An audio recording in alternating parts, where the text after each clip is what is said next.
I would like to say that being an Israeli and having such an impressive חברת כנסת, it's only a source of pride. עינת, בבקשה.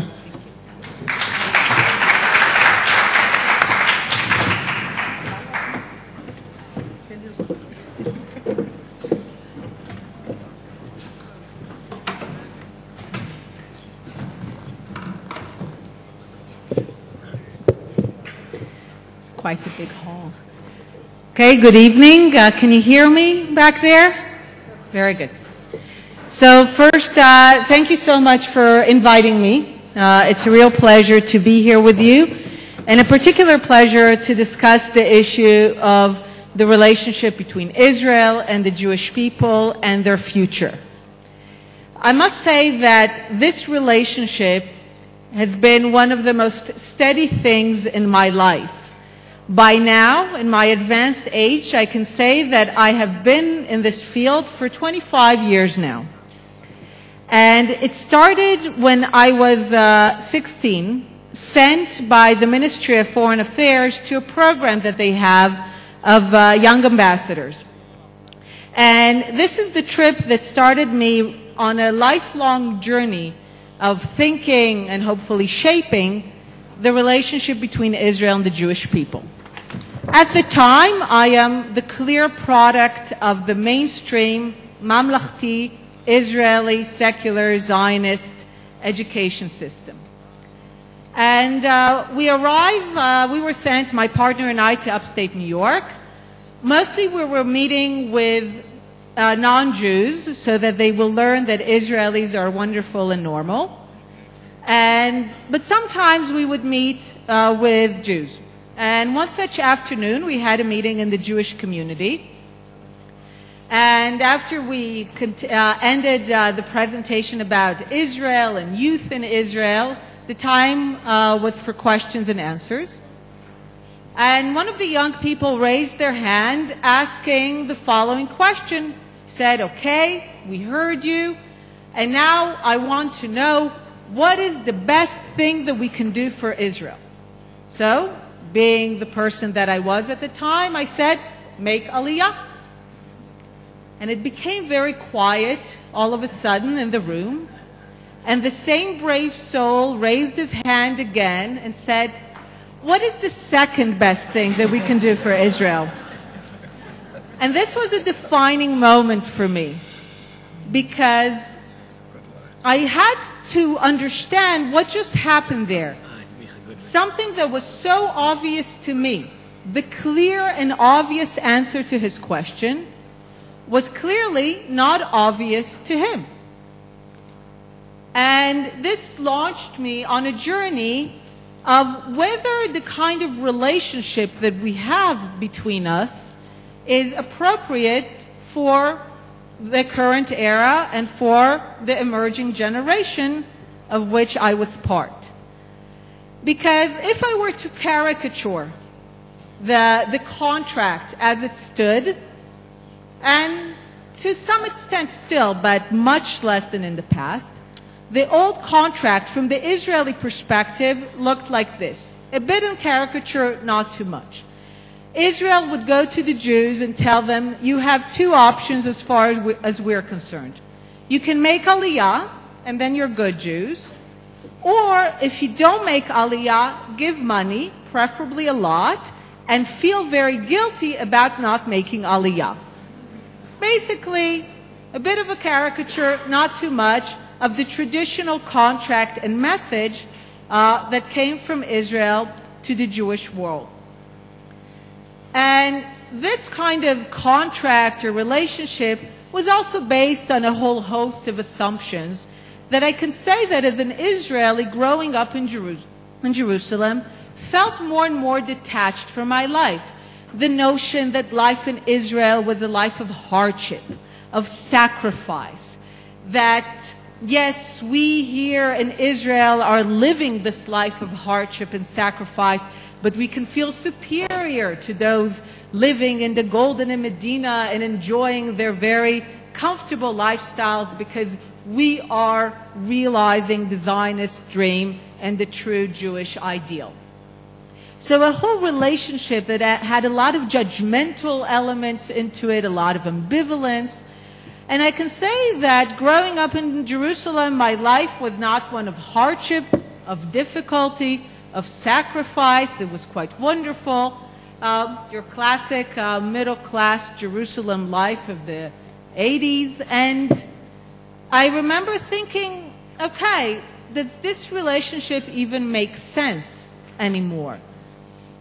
After my service in the military, I left for the United States. I went for an undergraduate degree at Harvard, and unlike many Israelis, I decided very seriously to kind of immerse myself in understanding the Jewish community. I was very active in Hillel. I was an intern at AIPAC. Later, when I worked at McKinsey, I did a lot of pro bono work in strategy consulting for Jewish organizations in New York. And this really was a permanent issue in my life. I was on the consulting group to Birthright when it was started in the mid-90s. Later, when I came back to Israel, I was one of the founders and very involved in a group called Cold Door that really put the idea of peoplehood on the map and shaped it. And this has been a permanent issue in my life. And now I have the benefit of doing it from the Knesset and from the position of a chair of a subcommittee on the relationship between Israel and the Jewish people, and now even as the chair of the Education Committee. So if I presented the old contract in a bit of a caricature, how would I want the new contract to look like? And the new contract, I define it very simply. If under the old one we said all Jews should live in Israel, the emphasis on should, the notion now should be that Israel should be the first or second home of all Jews in the world. And when I say second home, I don't mean that you should all go and buy expensive real estate in Jerusalem.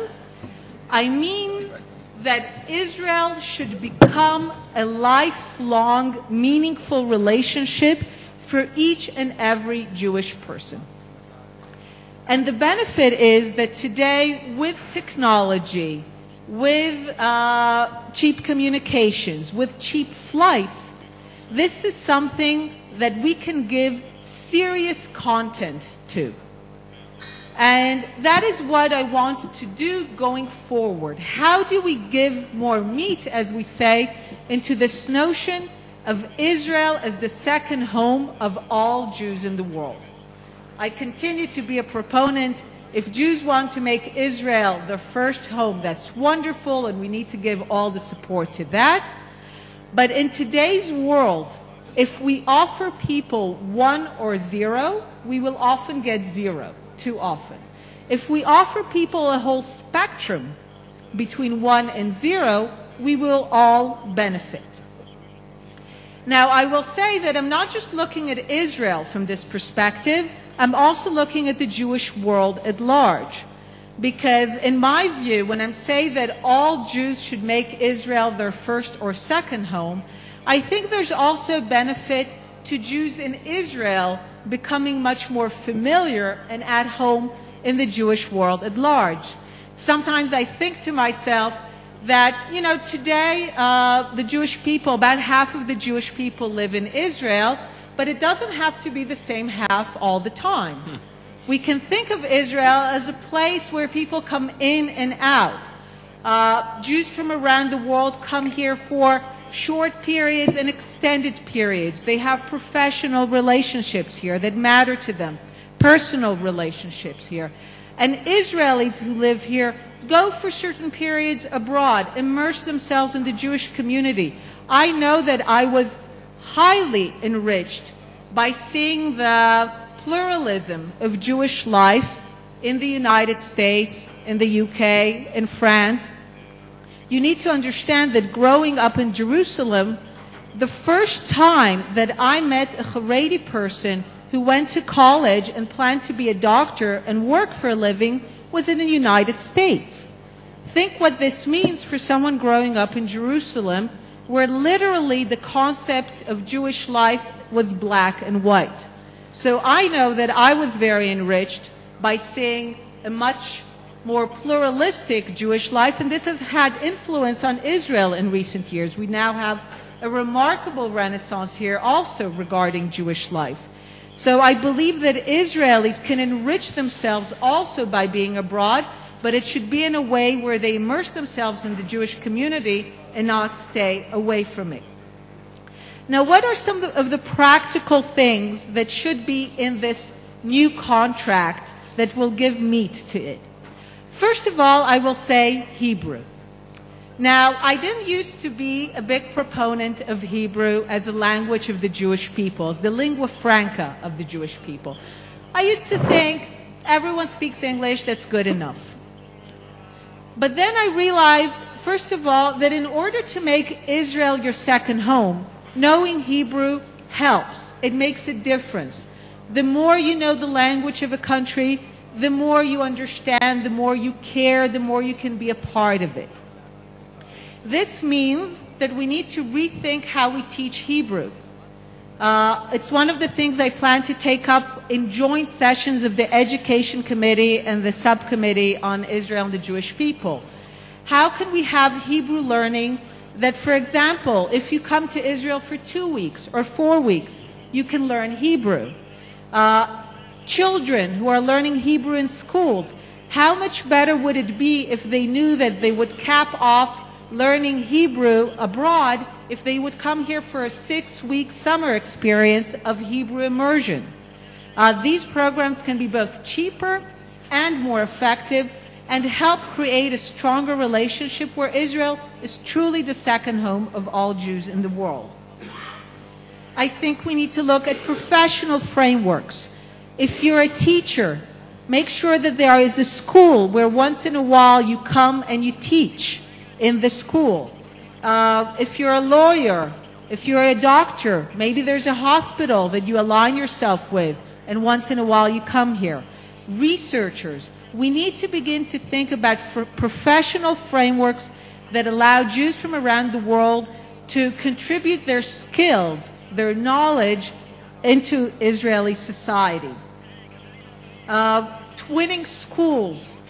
There's a lot of wonderful initiatives, and now with technology, it costs nothing to have schools in Israel and schools abroad do classes together, events together. I've been exposed to some of these programs. It's remarkable. Recently, people showed me a program where kids in Israel did a tour of the Supreme Court. They walked with a camera, and children in schools in Ukraine and in New York saw this tour as the Israeli children were going through that tour. So twinning schools is something that we can do much more now. I have this idea, several people, that we should have something called the Friend of Israel passport, or call it a Jewish passport. A checklist that Jews from around the world can fill, and this will indicate that they are truly friends of Israel and have made Israel their second home. And the checklist will include visits and stays in Israel and learning Hebrew and being part of a professional network, and we can think of many other ideas in this sense. One thing that we discussed in my committee is an idea by a woman named Joelle Fiss. She took it from the European Union, where they have something called a citizens initiative, where in Europe it's 1 million people, but for the Jewish world I said it's 5,000 people. If 5,000 people from around the Jewish world will sign a petition to discuss an issue, I have committed to discussing this issue in my committee in the Israeli Knesset. This way we create also a closer political relationship and also send the message that within the Israeli Knesset we want the voice of Jews from around the world to be heard and to be taken seriously and to be discussed. And another idea, of course, is often I call groups who are interested in advocacy for Israel to enlist in something that I call the IDF. We have the IDF, the Israeli Defense Forces, but now we need the IDF, the Israeli Intellectual Defense Forces, committed to the intellectual defense of Israel and Zionism in the battle that we're now in against those who seek to undermine Israel and the Zionist idea. And this is something that anyone can do from any place in the world, to defend Israel in images, in ideas, intellectually. That's something that takes place everywhere in the world and gives meat to one's connection with Israel. And it could also be the beginning of a whole renaissance of education about Israel. And I see more and more of these groups coming to Israel, young people wanting to know more about Israel so that they can be better informed on their campuses, in their jobs, in their high schools. So these are some of the ideas, and I keep on discussing many of these ideas in my committee. So I will just end by saying that I think that we're now truly, thanks to technology, thanks to cheap flight, poised truly for a change in the relationship between Israel and the Jewish people. I'm sure you've noticed also that I don't even use the word diaspora. I don't even, and certainly not the word exile, which is one that was used previously. A relationship that is much more equal, round table, non-judgmental, but one where Israel is of critical importance to the relationship, because the relationship gets built through higher and through deeper and broader involvement with Israel. So I think we can today truly call for a new contract where Israel is the first or second home of all Jews in the world. And now I think our joint effort, wherever we work, in the community, in the Knesset, is to make sure that we give real meat and substance to the idea of Israel as the first or second home of all Jews in the world. Thank you very much.